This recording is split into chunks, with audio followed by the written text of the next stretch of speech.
دراز کے علاقوں میں ایک تاجر ہوا کرتا تھا جو کہ مصالحوں کا کاروبار کرتا تھا۔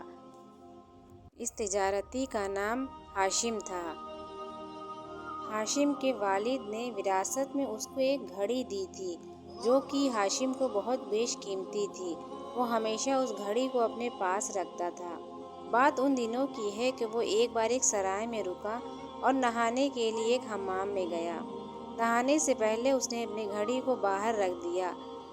جب وہ نہا کر باہر نکلتا ہے تو دیکھتا ہے کہ اس کی گھڑی غائب ہے، تو وہ بہت پریشان ہو جاتا ہے کہ آخر اس کی گھڑی کہاں گئی، کیونکہ وہ گھڑی اس کے لیے بہت قیمتی تھی اور اس کے والد نے اس کو جو دی تھی۔ وہ باہر نکل کر اس سرائے کے مالک کے پاس پہنچتا ہے اور پوچھتا ہے کہ یہاں کون آیا تھا جس نے میری گھڑی چوری کر لی؟ تو اس سرائے کے مالک نے بتایا کہ ایک دور دراز کا بیپاری ہے جس کا نام خالد ہے، وہ تمہارے جانے کے بعد آیا تھا، میرے خیال سے وہ گھڑی اسی نے چرائی ہے۔ خالد دور کے شہر میں رہنے والا ایک بیپاری تھا۔ اب ہاشم خالد کو ڈھونڈنے کے لیے اس کے شہر کی طرف روانہ ہو گیا۔ وہ اپنے گھوڑے پہ سوار ہو کر ایک جنگل سے گزر رہا تھا، تبھی راستے میں کچھ ڈاکوؤں نے اس کے اوپر حملہ بول دیا اور اس کو اتنا زخمی کر دیا کہ وہ بالکل بدحال ہو گیا۔ ان ڈاکوؤں نے ہاشم کا سارا سامان لوٹ لیا اور ہاشم کو قیدی بنا کر اپنے گاؤں لے گئے اور ہاشم کو کئی مہینوں تک اپنے پاس قیدی بنا کر رکھا۔ ہاشم ادھر بہت پریشان ہو گیا تھا۔ ایک تو اس کو اپنے مصالحوں کے کاروبار کی بہت فکر تھی، دوسرے اس کو اپنی گھڑی کی بہت فکر تھی جس کے لیے وہ نکلا تھا۔ ایک دن کی بات ہے، ڈاکو لوگ بہت سارا سونا لوٹ کر لائے تھے۔ اس دن وہ سب ڈاکو بہت خوش تھے اور شراب پی کر مدہوش ہو کر سو گئے تھے۔ ہاشم نے اسی بات کا فائدہ اٹھایا اور چپکے سے رات میں وہاں سے بھاگ نکلا اور ایک گھوڑے کو ساتھ میں لیا اور اس گھوڑے کے ساتھ روانہ ہو گیا۔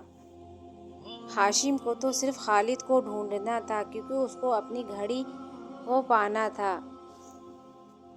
کچھ دور پہنچنے کے بعد ہاشم کو خالد کا شہر نظر آیا۔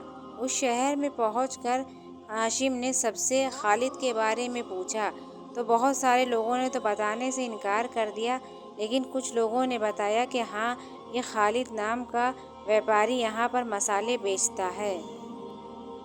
کچھ ہی دیر میں ہاشم دیکھتا ہے کہ خالد ایک مصالحے کی دکان پر بیٹھا ہے اور مصالحے بیچ رہا ہے۔ ہاشم خالد کے پاس جاتا ہے اور اس سے پوچھتا ہے کہ تم نے میری گھڑی چرائی تھی؟ تو اس کی بات یہ سن کر خالد بہت زور سے ہنسنے لگتا ہے۔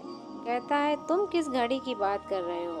تو ہاشم کہتا ہے کہ اگر تم نے میری گھڑی چرائی ہے تو وہ مجھے دے دو، کیونکہ وہ میرے والد نے مجھے وراثت میں دی تھی۔ خالد کچھ دیر تک ہاشم کی باتیں سنتا رہتا ہے۔ خیر اس کے من میں پتہ نہیں کیا خیال آتا ہے اور وہ گھڑی نکال کر ہاشم کو دے دیتا ہے۔ اپنی گھڑی کو دیکھ کر ہاشم بہت خوش ہو جاتا ہے اور بہت سکون میں آ جاتا ہے کہ آخر اس کی والد کی دی ہوئی گھڑی اس کو واپس مل گئی۔ ہاشم ایک ایماندار تجارتی تھا، جبکہ خالد ایک بے ایمان قسم کا انسان تھا، لیکن پھر بھی دونوں نے آپس میں دوستی کا ہاتھ بڑھایا اور دھیرے دھیرے کر کے ان کی دوستی بہت بڑھ گئی اور دونوں لوگ مل کر تجارت کرنے لگے۔ دھیرے دھیرے خالد کے اندر جو بھی بے ایمانی تھی وہ سب ختم ہوتی گئی اور وہ بھی ایک ایماندار تجارتی بن گیا۔ آگے چل کر ہاشم اور خالد کی دوستی کے چرچے دور دور تک ہونے لگے۔ تو میرے دوستو، اس کہانی سے ہمیں یہی سبق ملتا ہے کہ کبھی کبھی اگر ہماری زندگیوں میں پریشانیاں آتی ہیں تو کہیں نہ کہیں وہ آگے چل کر خوشیوں کا سبب بھی بنتی ہیں۔